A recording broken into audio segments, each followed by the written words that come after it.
ഇന്നലെ ഒരു ടാക്സി ഓട്ടം പോയപ്പോൾ കുറച്ച് പ്രായമുള്ള ആൾക്കാരാണ്, 19 വയസ്സുള്ള ആൾക്കാർ. അപ്പൊ അവരുടെ ഒരു പൊളിറ്റിക്കൽ ഡിസ്കഷൻ വന്നു. ഞാൻ പറഞ്ഞില്ല, എന്റെ റിസർച്ച് എന്ന് വെച്ച് കഴിഞ്ഞാൽ ആൾക്കാരുടെ മൈൻഡും അവരുടെ മൈൻഡ് സെറ്റും അവരുടെ പെരുമാറ്റം ഇതെല്ലാം ഒബ്സർവ് ചെയ്യും. അതായത് എന്റെ ചുറ്റും എന്നോട് സംസാരിക്കുന്ന ആൾക്കാരാണെങ്കിലും എന്റെ ചുറ്റും നടക്കുന്ന ആൾക്കാരുടെ മനോഭാവം എല്ലാം ഞാൻ ഇങ്ങനെ ഇവാലുവേറ്റ് ചെയ്തുകൊണ്ടേയിരിക്കും. ഓക്കെ, അപ്പോൾ അവരിങ്ങനെ സംസാരിച്ചുകൊണ്ടിരിക്കുന്നു. ഈ പറയുന്ന BJP എല്ലാം നമ്മളെ കൺക്യൂർ ചെയ്യാൻ വരുന്നു, ഈ പറയുന്ന ജാതി വേർപാടും അതോടൊപ്പം തന്നെ നരേന്ദ്രമോദി നല്ല ആളാണെന്ന് ഒരാൾ പറയുന്നു, വേറെ ആൾ പറയുന്നു രാഹുൽ ഗാന്ധി കൊള്ളാന്ന് പറയുന്നു. പക്ഷെ ഇവരാരും മനസ്സിലാക്കുന്നില്ല ഇവരെല്ലാം വെറും ഡമ്മീസ് ആണെന്ന്.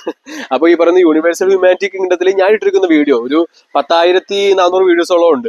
ഈ വീഡിയോസ് കാണുമ്പോൾ എന്തായാലും മനസ്സിലാവും അവരുടെ ആ ഒരു ഡമ്മി മുഖം. അതോടൊപ്പം തന്നെ ഹൈലൈറ്റ്സിൽ ഞാൻ വ്യക്തമായി പറഞ്ഞിട്ടുണ്ട് ഈ പറയുന്ന മെഡിക്കൽ സെക്ടറിന്റെ പ്രശ്നമാണെങ്കിലും ഈ പറയുന്ന മൾട്ടിനാഷണൽ കമ്പനീസ് നമ്മളെ എങ്ങനെ ടോർച്ചർ ചെയ്യുന്നുള്ളത്. കാരണം ഇതെല്ലാം ഡെവലപ്ഡ് കൺട്രീസിലെ ആൾക്കാരെല്ലാം കണ്ടുപിടിച്ച കാര്യങ്ങളാണ്.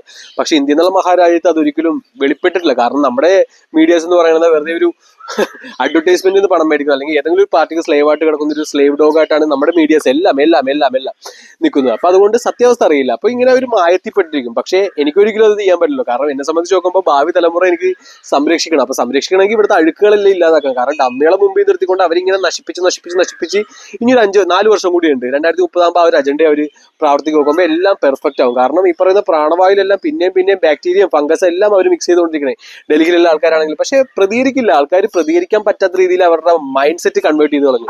അതായത് വെറും അടിമകളാക്കി കഴിഞ്ഞു. അപ്പൊ ഒരിക്കലും ഞാൻ അടിമയല്ല, എന്റെ കുഞ്ഞുങ്ങളെ അടിമയാക്കാൻ എനിക്ക് സാധിക്കില്ല.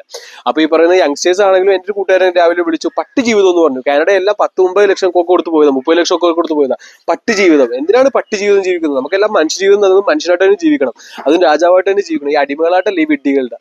അപ്പൊ ഈ വിഡ്ഢികളെ ഞാൻ വിഡ്ഢികൾ എന്ന് തന്നെ പറയാം. എനിക്ക് ഇതിന്റെ കോൺസിക്വൻസ് അറിയാം. ഞാൻ ഒരു കെമിക്കൽ എഞ്ചിനീയർ ആണ്. ഞാൻ ഈ പറയുന്ന എനിക്ക് എല്ലാവിധ നോളജ് ഉണ്ട്. ഈ പറയുന്ന സെഷൻസും കാര്യങ്ങളെല്ലാം അറിയാം. ഈ പറയുന്ന പ്രധാനമന്ത്രിനെ, ഈ പറയുന്ന ജുഡീഷ്യൽ സിസ്റ്റത്തിനെയും മുഖ്യമന്ത്രിനെ എല്ലാം ഇങ്ങനെ വിഡ്ഢികളെന്ന് വിളിക്കുമ്പോൾ കോൺസിക്വൻസ് എന്താണെന്ന് എനിക്കറിയാം. പക്ഷെ ആ കോൺസിക്വൻസ് ഞാൻ നേരിടും. കാരണം ഞാൻ നേരിടണം.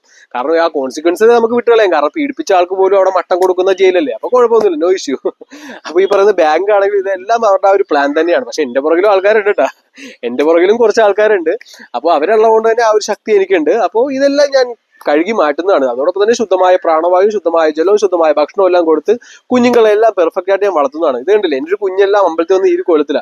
പണ്ട് നമ്മൾ പെരട്ടിയ സാധനമല്ലേ ഇത്, അവന്റെ ഒരു ലെവറും കാര്യങ്ങളെല്ലാം നശിപ്പിക്കും. അപ്പൊ ഈ രീതിയിലാണ് ഇവിടുത്തെ സിസ്റ്റം കംപ്ലീറ്റ് ആയിട്ട്. അപ്പൊ എനിക്ക് തുടച്ചു മാറ്റി പുതിയൊരു ജ്ഞാനം, ശരീരത്തെ കുറിച്ചും സമസ്ത പ്രപഞ്ചത്തെ കുറിച്ചുള്ള ജ്ഞാനം എനിക്ക് നൽകണം.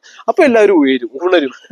അപ്പൊ അതിന് ഞാൻ ഈ ഇട്ടിരിക്കുന്ന 1400 വീഡിയോസ് തന്നെ പെർഫെക്റ്റ്ലി അലൈൻഡ് ആണ്. അപ്പൊ ഇതെല്ലാം മാറുന്നതാണ്, എല്ലാവരുടെ ചിന്താഗതിയും മാറുന്നതാണ്. ഈ ഡമ്മികളെല്ലാം നമ്മൾ കഴുകി മാറ്റുന്നതാണ്. ഞാൻ കഴുകി മാറ്റില്ല, പിന്നെ ആർക്കും കഴുകി മാറ്റാൻ പറ്റില്ല. നമ്മളെല്ലാം അടിമയായോ. അപ്പൊ ഞാൻ അത് ഇനിഷ്യേറ്റ് ചെയ്യും. ഈ പറയുന്ന നിയമമാണെങ്കിൽ ഈ പറയുന്ന നീതിന്യായ വ്യവസ്ഥയോടൊന്നും എനിക്ക് യാതൊരു ഭയമില്ല. ഞാൻ ഭയപ്പെട്ട് കഴിഞ്ഞാൽ എല്ലാവരും നരകത്തിൽ കിടക്കേണ്ടി വരും. അപ്പൊ അതെന്തായാലും സാധിക്കില്ല. അതുകൊണ്ട് ശുഭമാവുന്നതാണ്, എല്ലാം ഉടനെ തന്നെ ശുഭമാവുന്നതാണ്.